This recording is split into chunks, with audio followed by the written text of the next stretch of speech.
Wszystko zaczęło się od króla Jagiełły. Mała Łodzia stała się miastem, które w XIX wieku rozwijało się najszybciej na świecie. W ciągu zaledwie 60 lat od powstania pierwszej manufaktury powstaje przemysłowa, wielonarodowościowa metropolia. Jednak wiatry historii nie zawsze jej sprzyjały. To, co zniszczył los, odbudowują łodzianie. Nasza Łódź. Miasto wielkich szans. Od 600 lat w sercu Polski i Europy. Jesteśmy Polakami. Jesteśmy niezwykłym społeczeństwem. Zawsze w obliczu wielkiego wyzwania potrafimy się mobilizować. Potrafimy stawić czoła wielkim wyzwaniom. Bo nie potrafimy stać obojętnie. Bo obchodzi nas bezpieczeństwo i przyszłość naszych dzieci. Bo wierzymy, że nadzieja zwycięża apatię, lęk i strach. Bo mimo wszelkich przeciwności nigdy się nie poddajemy. Potrafimy ciężko pracować, wspierać się i działać razem. Bo zależy nam na naszej ojczyźnie, naszym osiedlu, naszej ulicy. Bo chcemy naszych niezbywalnych praw i wolności. Bo nie oddamy naszych marzeń. Nadchodzi punkt zwrotny.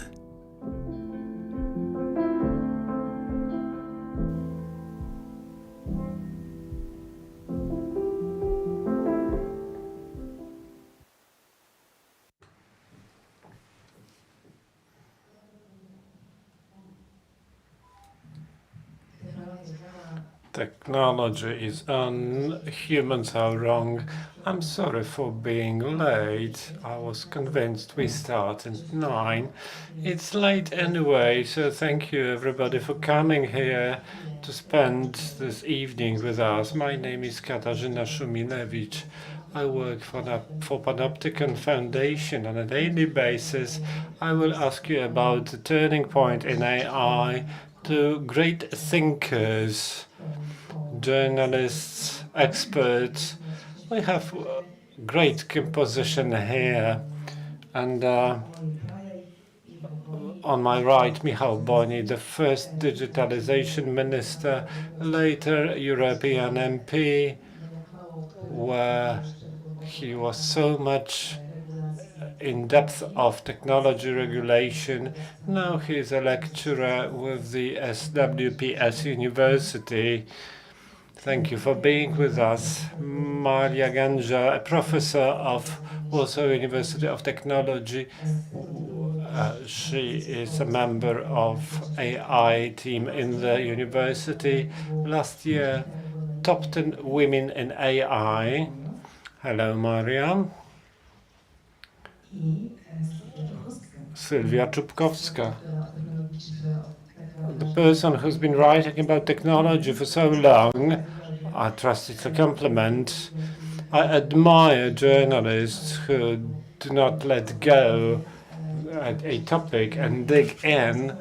And Sylvia is a person like that. He runs Textoria on Tok FM and he writes for a magazine, but she's published so many journals and magazines. We are supposed to discuss the turning point in AI. So address the hype that has grown by GPT chat popularization. I trust it all happened this year. Well, it started November. That was the Chat 3 launch. It's half a year only, and it seems the debate has been going on for much longer. It's peaking in its tension. The media love the stories of the end of civilization.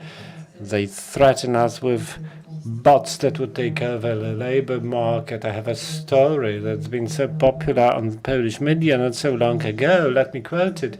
On the 11th of July, head of an e-commerce company that offers apps to build an online store in India, wrote on Twitter that he has just fired 90% of his staff because his new AI assistant Elena allows for faster customer service and shortens the order processing time remarkably.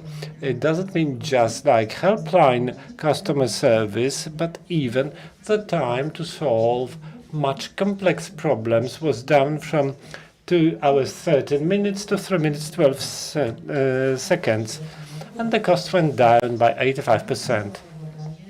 That acts on your imagination. Hollywood faces the strike of screenwriters and actors because the producers will request them to work at lower rates because much of the processes operated by people so far can be automated. There is a growing fear, dark vision, that it is now enough to take enough pictures of an actor, throw it into an IA, and that would animate us. Therefore, the FX cost and acting costs would go down, just like customer service costs in India. On the other hand, the GPT chat asked what we won't get from AI, but we can get from another human, said 4 things: physical closeness, attentiveness to emotions, original point of view, creativity. So we could say it's pretty okay. We will get rid of jobs where these are not needed, and we'll grow in where we have advantage, where tasks cannot be automated, where human touch is valid, where empathy, ability of creative thinking matters. So a fantasy that copyright may be gone, but the artist, creator he forms art would be more valued. That's a fantasy. But let me give the floor to you. What is your perspective on the turning point? And one more anecdote which made me laugh, though it being said. Rebellion of replica bot users. It's been operational since 2016, so it's based on earlier language models than the GPT chat. But that bot has already gained a circle of friends, and when the company generated the bot, changed the rules of the games in such a way that the bot encouraged for intimate words, reacted in a harsh voice. They wanted to force him to sexually proper behavior. There were dramatic voices that the life of people who are so much related to the bot made no more sense because they lost such a close friend. It's pretty complex, just like Hollywood screenwriters. You can say they are not creative, yet on strike. What is happening in front of our eyes? What should we be afraid of? We'll try to speak very precise, not abstract. Should AI save us or subordinate us? But I want to ask you to provide examples which for your imagination are expiring, where we can think what is changing in the contact between humans and AI. Michał, go first. Thank you very much. Thank you for inviting me to this panel, and thank you for the topic. Indeed, we live in times where, on the one hand, we have panic. What's happening? We are going to lose our jobs. We cannot influence our rights. They shall be restricted. On the other hand, we have extremely technical optimism that now humanity will go to the better side and to prevent the falsifying of our reality and to make good choice for the future, we need to understand one thing, what this turning point is. Is it that there are new technologies with all new possibilities are mentioned in a moment, or if it's supposed to be the turning point, should we ask the question again about human in relations with machines? It seems critical to me, because when we look at education, if you remember the panic, New York, the ban on using GPT chat, Spain, who introduced that ban on using GPT chat, some universities, Italy, and from that panic, we moved to considering how we could use the GPT chat so that it serves our cognitive development, so that the GPT chat does not only does something for students, but when students have this chat, they can do something with it. For and with make a difference. We have new school year, new academic year is about to begin. As I remember my last year's experience with students at their diploma thesis, nobody even thought of telling, do not use GPT, it's prohibited. But it's important what is the structure of prompts, how the activities of GPT coming from the analysis of vast data, how we shall construct, how our brain is going to construct, how we cognitively control what we get.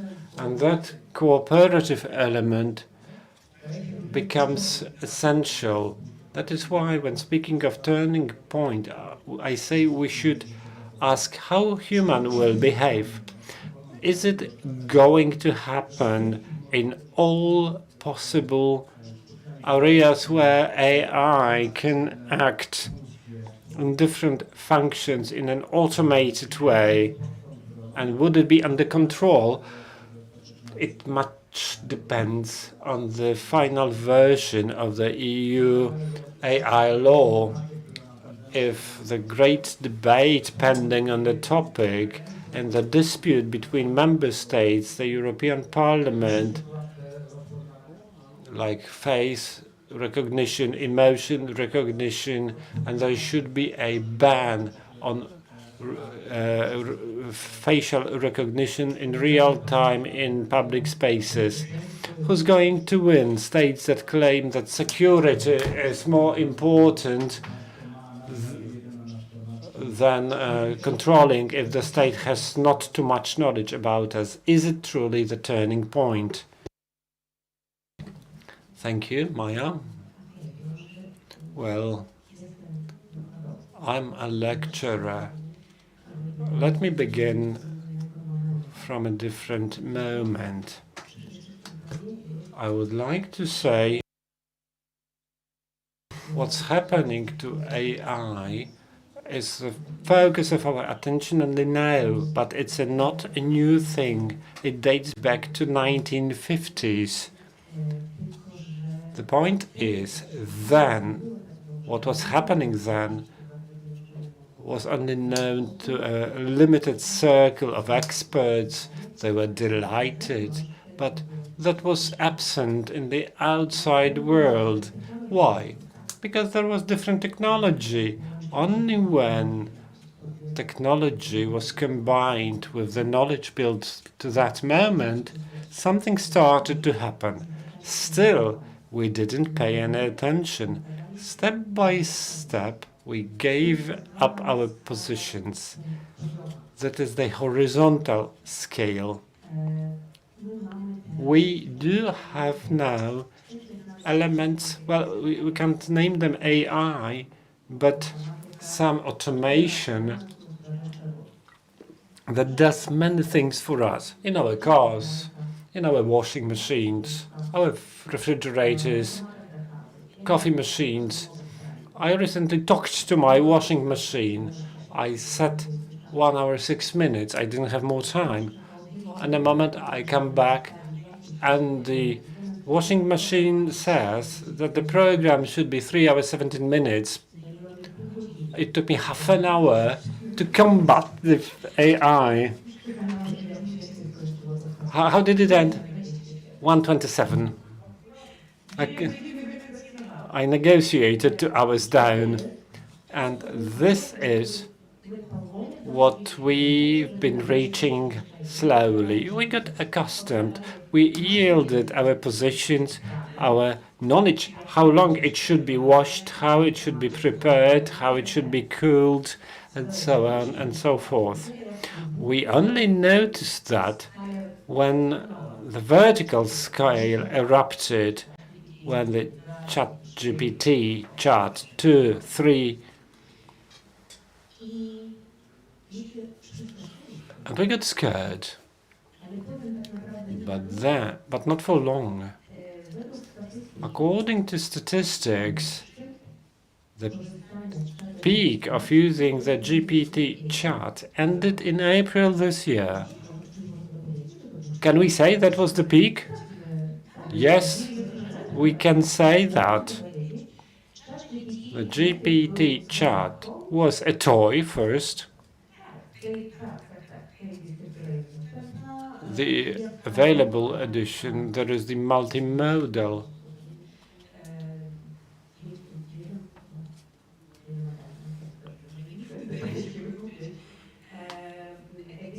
Multimodal edition for a fee, but I assume it would go the same way. And we noted our first reaction was in panic, perhaps not everywhere. In March this year, there was a conference on the GPT chat, and I was asked what's happening at your university. I said nothing. It's peace. I first thought about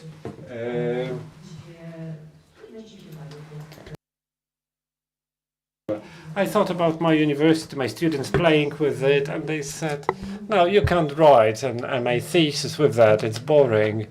But we have a case court in the US, more than one, where 2 lawyers effectively used the GPT chat to generate fake references to jurisprudence, and they were sued.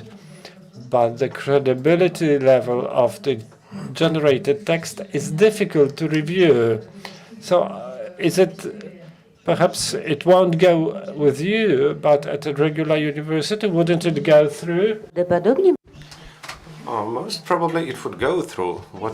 What is more, I can give you an example of my student from many years ago, but when programs were released. Okay, in the past we had calculators. What teachers did when calculators were available? They were forbid to use them during lessons. Later we had Maple, mathematics, and similar apps, programs that would do more advanced things, mathematic diagrams and so on. And I remember during my classes from Maple, a student done certain task, and the answer should not have been negative value, but computer gave the answer -1. It was like a probability was -1, and he gave me, and he said, and I said, well, but you know, it can't be like that. And he would say, but the computer told me that. And that's a problem, why a person went to GPT chat, took the answer and published it, being sure that if computer said that, then computer tells the truth. And here we can go back to what Michał said, the relation between a human and technology. Technology should not replace us as human beings. technology does not think. I know some of us would say it thinks. I was in previous panel with Andrzej Dragan, who says that it thinks. There were people who fell in love with their AI systems quite recently. In 1968, people who developed ELIZA were dependent on conversations with ELIZA. They would say no one understands them better than maybe we should explain what it is. It was not a first bot, it was an expert system made in Oracle who applies normal first row logic rules. I believe everyone is familiar with that. But where the emotions came from, well, ELIZA dealt with psychological support. It was initial conversation before someone was referred to psychologist. It was a very simple conversation, and people who created these conversations knew these rules. So, for instance, if I would say that today I did not sleep well, I was worried about daughter, then after this word daughter, a question had to be built. So what's with the daughter? And then someone would answer, because she brought bad grades from school. Oh, bad grades? From which classes? So it would catch the main word from the sentence lexicographic analysis, known not from yesterday, and this way built another question. And person entered this dialogue and started to share more and more details, and of course we want to be heard. And it heard us. If I may now to ask Sylvia, is that a turning point then, that these language models communicate with such suggestive, empathic way, resembling a chat conversation with someone, that because we also switched to text model in conversations with people, is there a kind of a threat or an opportunity in the relations between human and bot? Inequality, yes, but it's like with a Barbie doll. It's all still not a turning point. The scale would be a turning point. Okay, Sylvia, I am very glad to give my answer as a last one, because half of this answer was already told about what is this turning point of AI, generative AI. We heard from co-panelists, but I have different reflection. For me, a turning point, in fact, that also evokes a lot of emotions, generates emotions, or makes AI to gather so much attention in conversations and headlines, is that perhaps for the first time we have this strong impression that we cannot let go this technology, not on the developmental level of investing or innovation, but from the perspective of taking care of us, our rights, our general rights, regulations. Is not that because we went through a couple of technological revolutions, no matter if we live 20 or 60 years, and perhaps major revolutions, mobile revolutions from 15 years ago. It changed the way we function. We have broadband internet, we have computers, internet, we watch streaming movies. It used to be a huge problem to send this kind of videos. It changed our life. In 90s, internet revolution. So introducing www. It was a turning point, but when this revolution took place, when these turning points happened, people were not so aware that these changes will be so deep that they will touch our family, policy, economy, culture, each aspect of our life. And we had to collect that experience, often very painful and difficult, because together with big benefits, we have big difficulties, losses and problems generated new challenges. And we don't have automatic answers to these challenges. How could we have? We did not go through that before. So when generative AI appeared in this mainstream huge consumer strike, for the first time we had the feeling that we can't let go this one. Perhaps we are overreacting a bit. Perhaps the stories about taking over jobs are exaggerated. Maybe that loud letter from Human Mind Institute from April this year, signed by Musk, Harari, and maybe some less louder persons. Of course, we can take a look at this letter on this historical voice. Let's suspend works over GPT-4, for instance, and consider it. But those are signals for us that tech optimistic, simple attitude towards world finished.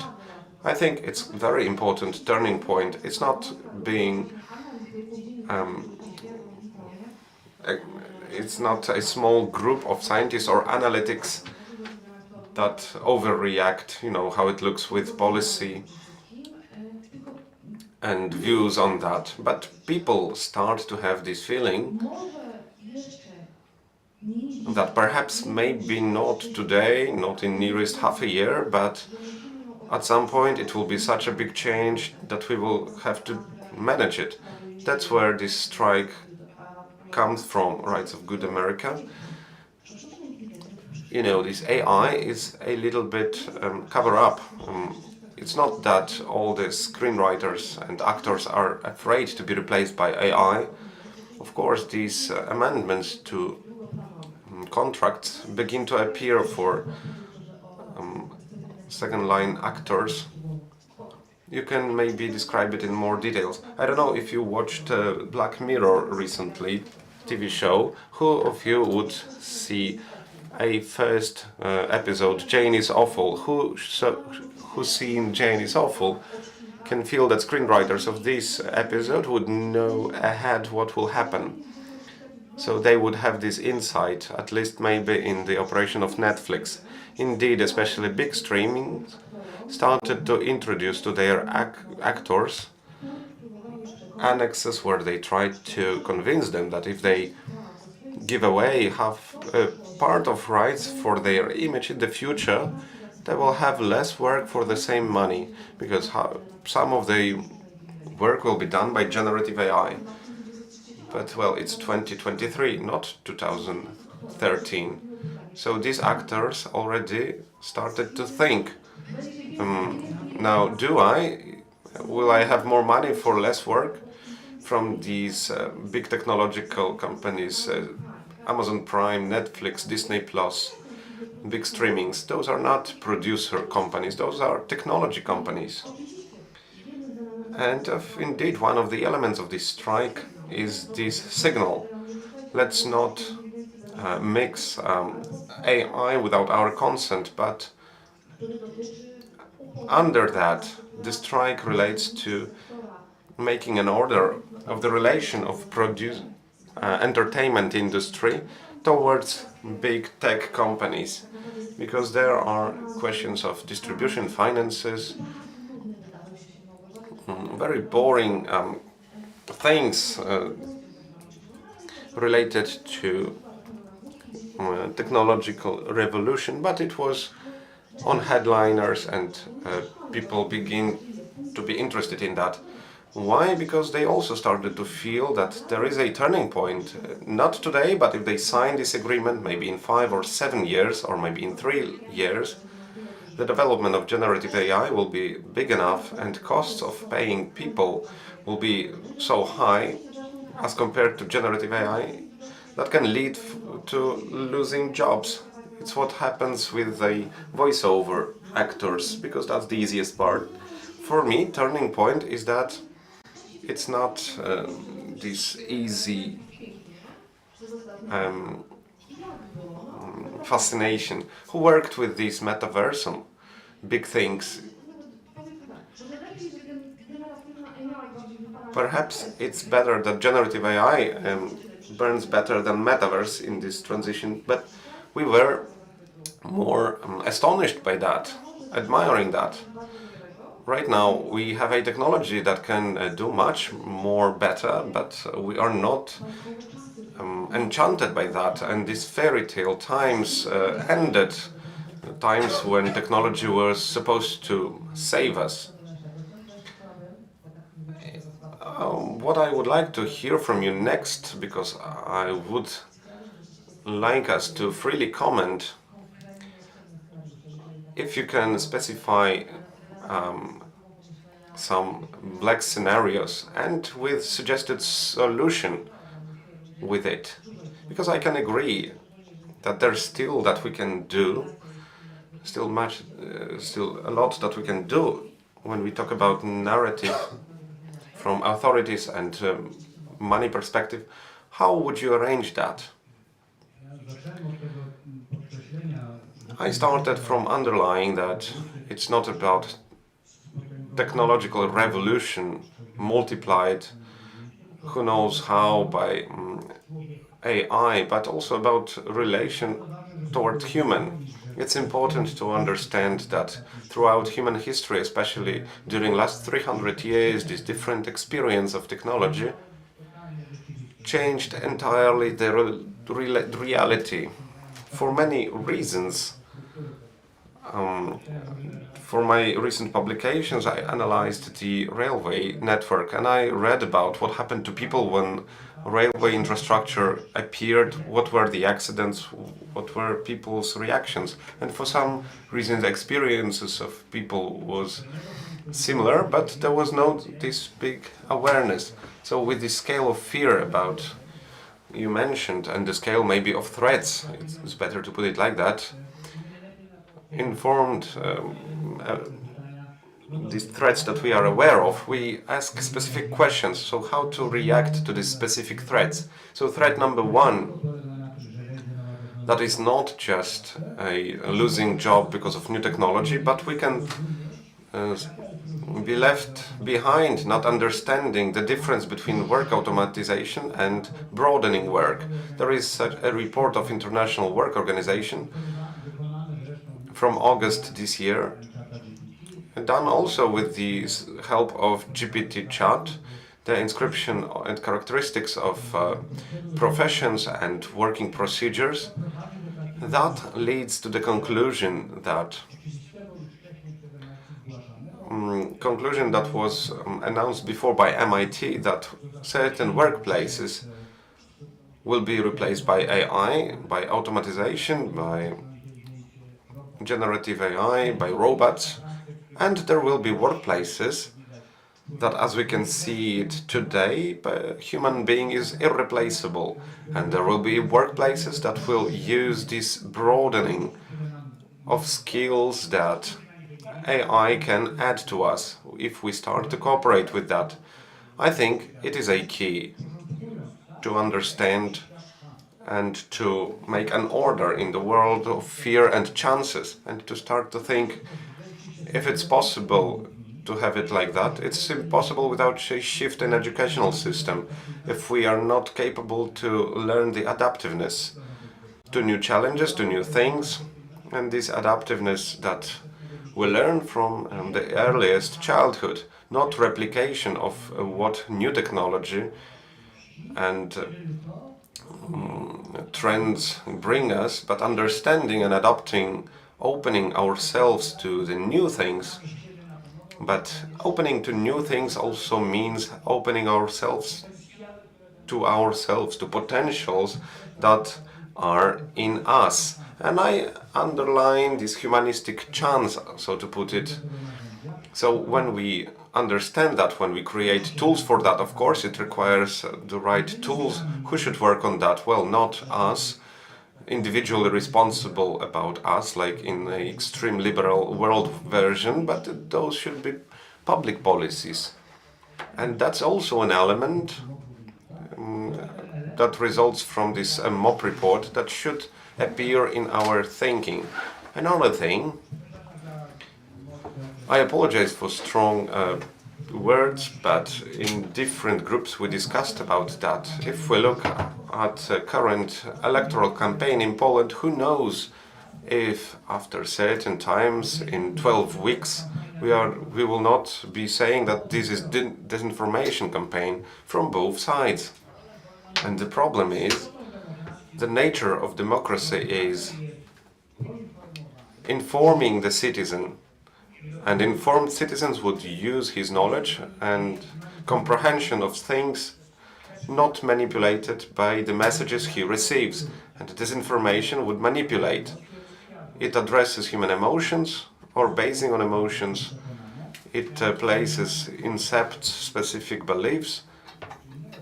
I'm not encouraging anyone to vote in one or another way, it's not the point. But when we talk about threats, I think that threats for democracy originated by extreme full application of generative AI for building disinformation, for building false content, is very big.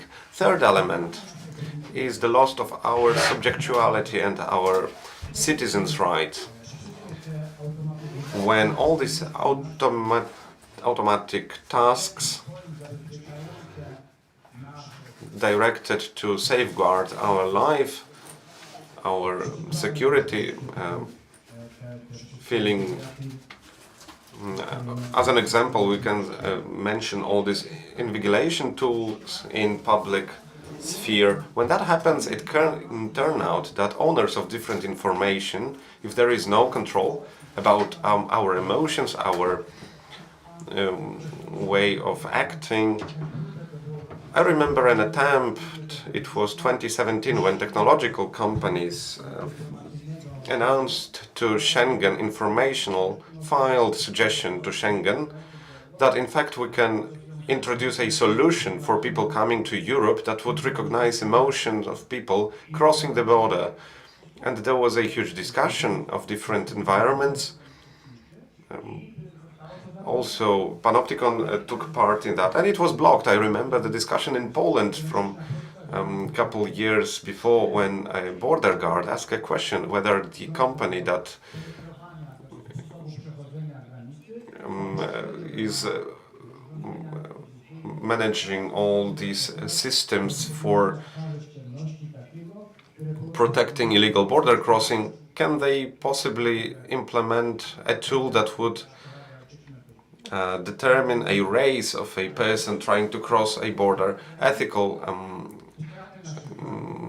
council was held, and they decided that they can't do that because of moral principles. So the loss of our knowledge of being well informed in order to make an important decision, the one that can be, for instance, election. And finally, it can turn out that without these adaptive policies, we are not capable to process all that emerges. Take a look at this argument around platform operators in EU. That would change the position of people who use automatic human resources tools. If companies, to save costs and resources, apply them, well, it's very profitable, and the list of dangers, of risks, is not to make us scared, but it's to decide what kind of regulations we need, what kind of awareness we need, because regulations cannot deal with everything if our awareness is not properly developed. I wanted to reach solutions, but we only have 16 minutes of whole time. So if Michał has not neglected any serious scenario, black scenario, just one sentence. I just wanted us to go if there are any safeguards from the point of view of designing technology and media work, and we should match it into the system, please suggest, and we'll try to have 10 minutes for the audience. So very briefly indeed, to sum up what Michał has just said, human is the threat, not AI. AI is used by us. We can unplug it, as it was. We could see that in different memes. So the human is the threat. A human can be bad, as it happens to some of us, but unthinking human is the greatest risk comes from lack of critical thinking. I'll say one thing. Our schools are terrible. They are in such a condition that we will prepare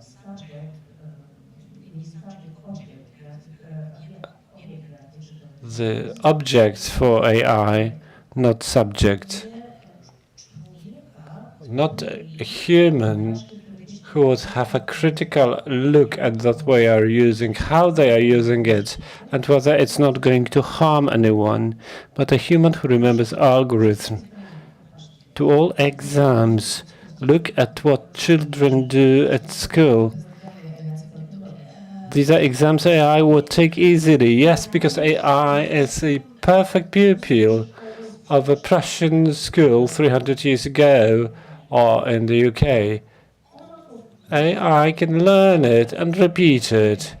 That's why AI passed excellently legal and medical examinations. Medical examinations is not a doctor who's treating, looking at you and says, you don't look well today, but they remember the name of a muscle that links one thing to the other thing. I'm not a biologist. This is it. So if we are already late with education. I'm not talking about university students. It's bad, but not critically bad, though it's not good. I'm speaking about schools, primary, secondary schools, where we teach children A to Z by heart.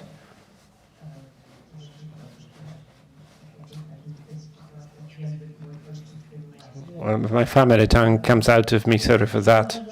I believe it's human.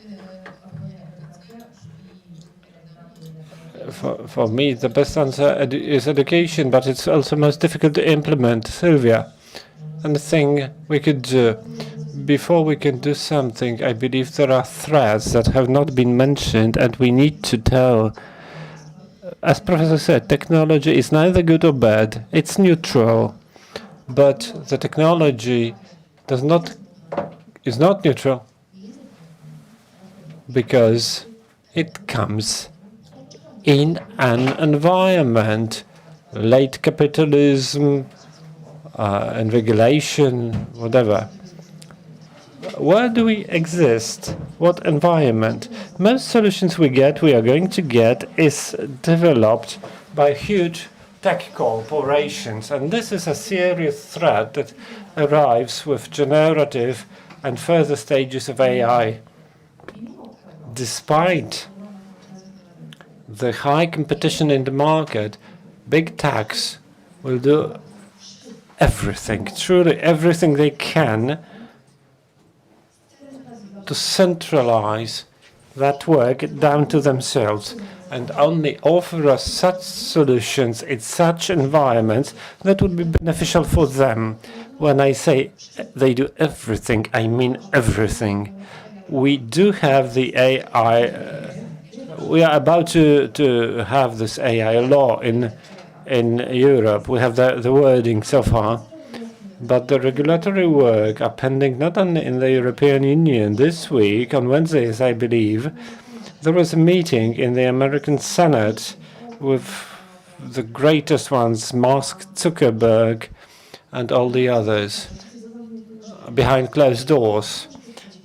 there were no representatives from consumers, smaller companies, human rights defenders, watchdogs, and behind those closed doors, the companies were persuading they are for regulations. You need to regulate, and they will tell us how. They will give a hint. Antonia has had a tournée about it some couple of months ago, and this is the threat. They are not monopolies. They are. They offer solutions that would be fed from our data, our creativity. They will propose how to regulate, and we should be happy about it. That is a true threat and a challenge. There comes perhaps not a simple response, because if it was so simple, we wouldn't be here discussing. It would be now being done. I look with the journalist's eye, and for me it's pivotal that we cannot let the topic go. We are in the center of difficult election campaign in which politicians do not address our techno-future, digital sovereignty, media education. We are discussing about unemployment in 2014, not unemployment in 2024 or 2033. Nobody is asking them about it. The opposition are not asking such questions. Where are we?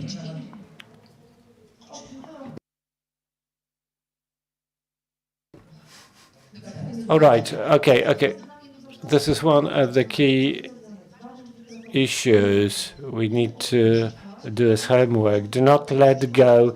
Do not allow to have it let go. It's an interesting technology. We can benefit from that, or we can suffer. That being said, I was afraid we would end up with like marking AI content, and you speak highest issues. Kasia, because these are the things, marking the AI-generated content. What else can be practical? American media or British media take a drastic decision, do not use. Media quit using generative AI, not only in creating what the public gets.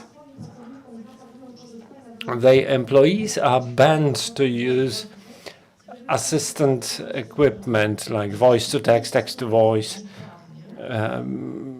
because we don't know the legal effects. But this is interim. There is one more thing. The AI law regarding generative AI, because some of the content developed is formed through the conversational model, the obligation to inform it's a text generated by AI is there. If it's going to be implemented, we didn't know. Let me comment. Mark texts. Somebody can mark a text as AI generated, but there would be plenty, like Chinese, who won't. We ban human cloning. Cloning is just an example where the international community agree we are not ready. There would be some illegal places in the world which no. Yet international community believes we are emotionally not ready for cloning, and it stopped. The same is going to happen in Europe, but not in China. I'll stop you. We are getting off topic. I was afraid you would be tired, but discussion is speeding up. 5 minutes for us. We don't want to call for unrealistic actions, stop developing. Despite the letter Sylvia mentioned, Future of Life Institute that wanted not to accelerate the works on the GPT chart.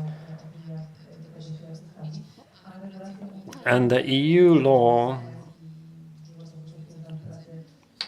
I spent a lot of time to improve it. It's been processed for 3 years now.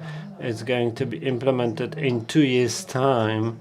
So now the European Commission is suggesting an AI pact to accelerate and tell companies we do not have regulations, but perhaps you could start implementing that within our pact. That's about the authority you talked about.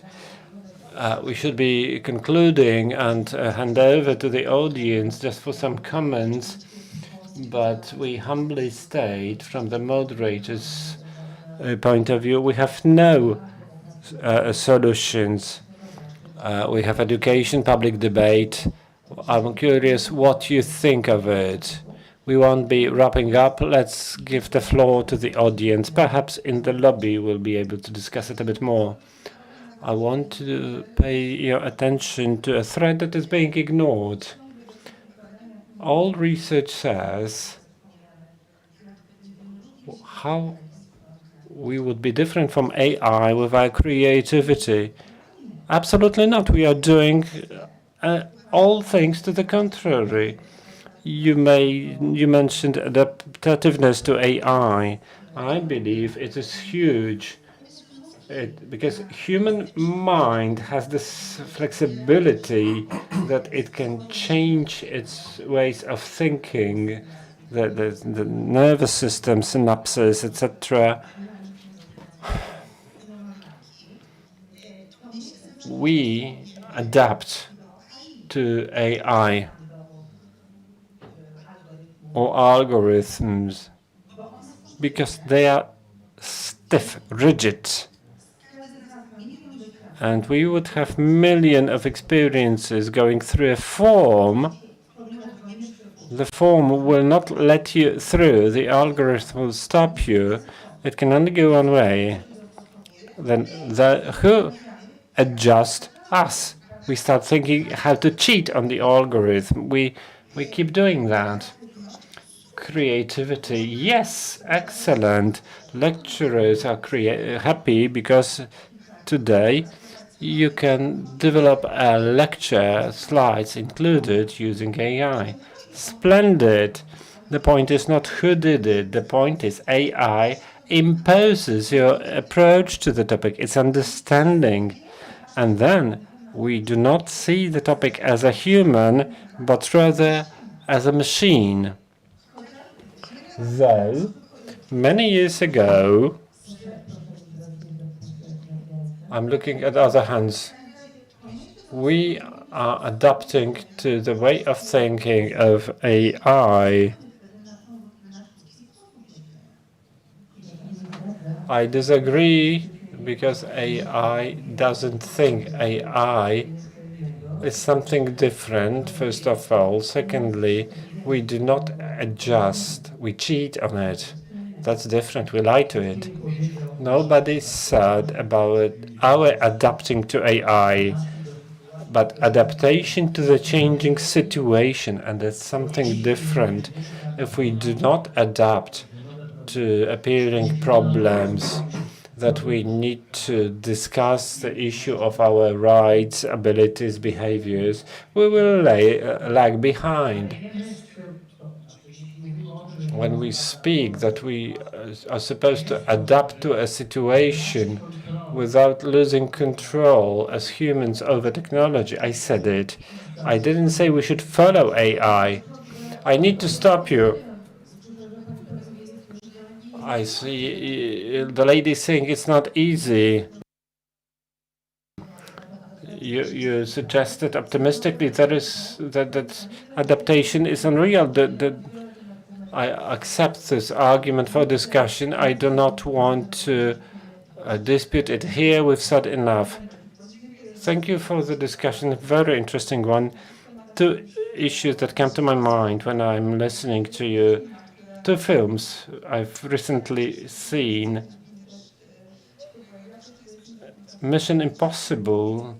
AI is presented as an enemy by itself, which is an absurd, my first thing. And the other one is Oppenheimer. And I'm thinking if creating an international agency, like we have this atomic agency, an AI agency, wouldn't be a solution. That AI comes to my mind like the nuclear weapon. Yes, you can, but why? I wouldn't be afraid of it. It makes sense. It won't save the world. Why not China will not join? But we need to start doing something. We'll make mistakes. We will criticize each other. Well, that would be a person coming out saying, if we make regulations, we will be behind. It will happen, but it will have to be there. We need to learn to control what we are doing. Just like in the case, even though the agency doesn't prevent Kim Jong-un from having a nuclear bomb. The ongoing transatlantic discussion is an enormous leap forward. It's on standards. Without TTC, there are groups working. I'm in one of those. These are very interesting creative discussions, and I agree there is no need for an international agency to do the bureaucracy. It would give good jobs. While the concept for the pact is the idea of this transatlantic council, so that it's only the EU that has regulations that would become effective in 2 years' time, but we join other states and we have the US in it, it gets the momentum. Our time is over. Can we stay here for 5 minutes? No. Just one comment. Michał Woźniak, two related questions. I think that calling, I don't know if you agree with me, but naming other aspect of machine learning by the name of AI is a disinformation in itself, because it generates a way of impression. And I know that you are sitting under a huge AI sign, but it builds the impression that there is some subjectuality, some thinking, some intelligence there. But in the end, those are all algorithms and data structures, but just more complicated. So that's the first question. And second question related is this building of this subjectuality impression makes people to think, wait a moment, let's give these models, these machine learning models, some subjectuality, legal subjectuality, because someone has to be held responsible for their decision. Maybe a part of solution that we are discussing here is introducing, maybe not exactly who, as a person is responsible when algorithm makes a decision, if this is a machine learning algorithm or traditional algorithm written in some programming language, but to have a clear answer, who is responsible for some decisions or mistakes. I can reply about AI, since I told about that story. This historical name, we all agree that it's not very precise, but all these works emerged as an attempt to recreate human intelligence. It did not happen, but the name stuck.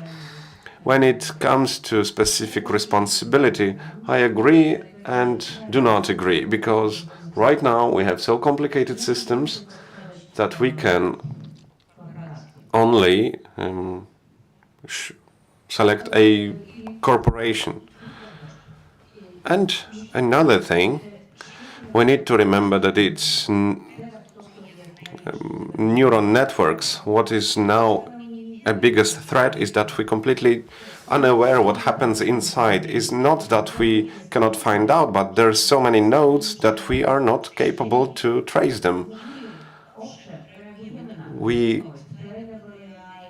say about explainable, interpretable AI, we address these problems. But the problem was that recently my student was doing his thesis.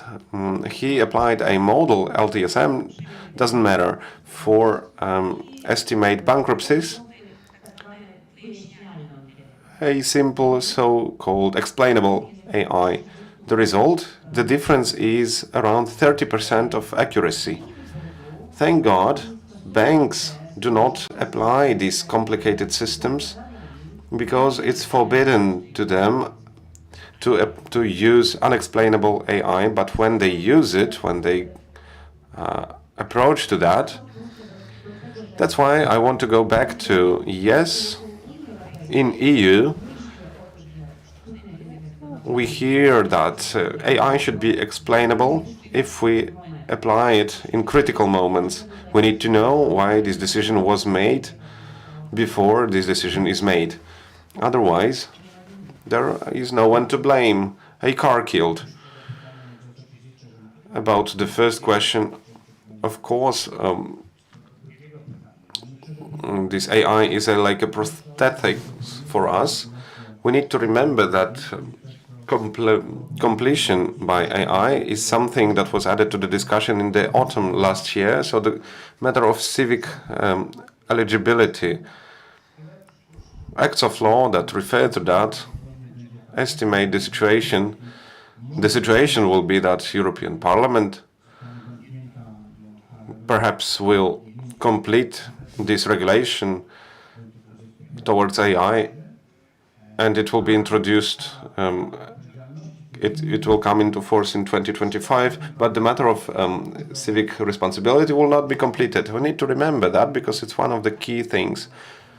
Also about regulations, if someone asks why do we need them, the risks analysis is a nature and approach to the risks, is the nature of AI, approaches to these systems that we don't want to have at all from the perspective of human rights and threats that are created.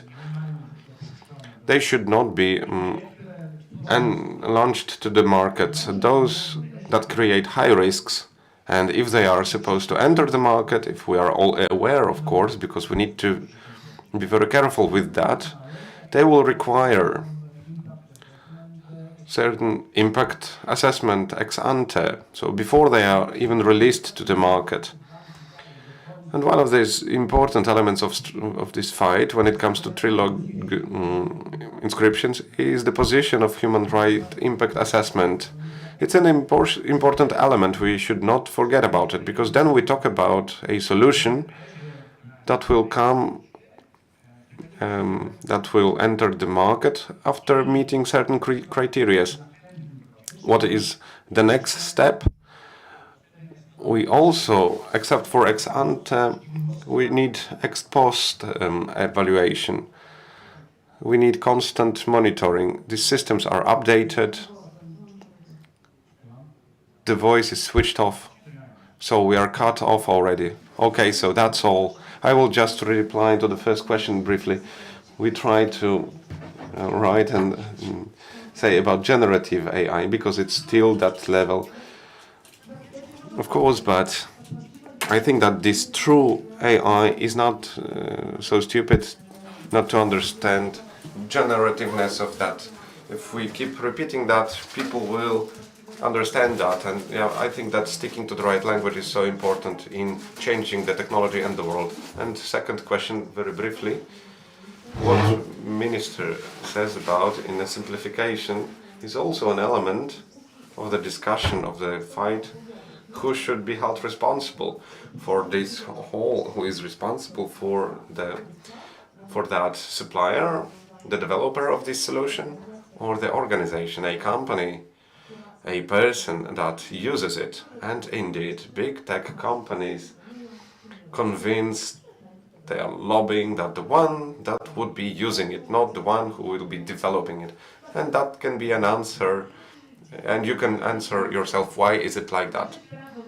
For the legal part, I can invite you during some other day, because I would be glad to have such a panel, or maybe it will happen this year somewhere, maybe with our honorable guests. Today we will be talking about legal aspects. Today we don't have the space for that. It was a very brief session and it's late already, but I'm really grateful for great comments. I'm grateful to our panelists for this discussion. Thank you. It's not always easy to recognize. It may look like this, or like this. It may be a burden, but it is a responsibility that we embrace nonetheless. But if it means this for one person and this for someone else, maybe it ultimately means being there for one another. It isn't handed to us, but we know where to find it and how it feels, how it tastes, and what it sounds like when we finally have it. It means different things to different people, but for many, it means everything. And if we all fight for it, it will eventually bring us together. Ihre Ausreise.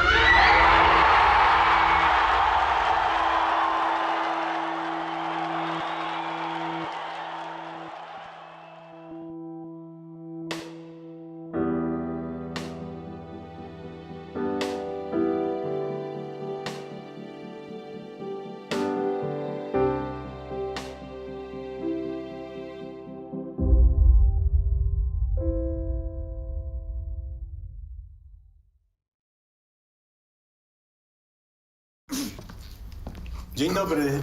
To znaczy, myśmy się dzisiaj widzieli. Wie pan co? Ja zmieniłem zdanie i chciałbym poprawić. Karty. W urnie. Dobrze? To ja sobie poszukam. Serio? Pan sobie poszuka? Nadchodzące wybory są zbyt ważne, by zostawić je bez kontroli. Dołącz do obywatelskiej kontroli wyborów. Zróbmy wybory bez PiS-u. Jestem z zawodu lekarzem, zajmowałam się diagnostyką chorób nowotworowych. W Białorusi zajmowałam się mikrobiologią i molekularną biologią. Byłem nauczycielem szkoły podstawowej. Naszym celem jest budowanie umiejętności, które są ważne na polskim rynku pracy. Szybko nabierają takiej pewności siebie, bardzo szybko się uczą. Wszystko możliwe, kiedy starasz się.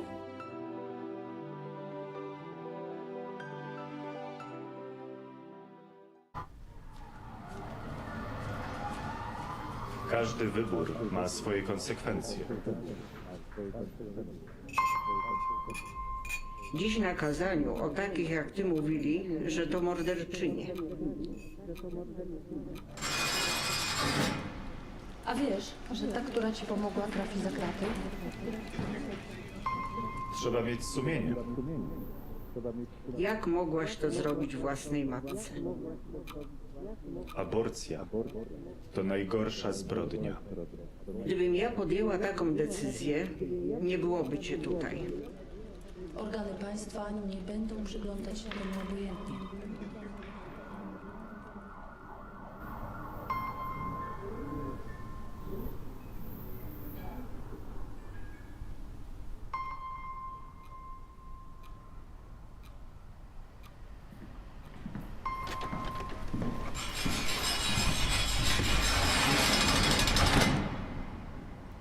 Życie i zdrowie kobiety jest najważniejsze. Stop kryminalizacji aborcji. Kobieta decyduje.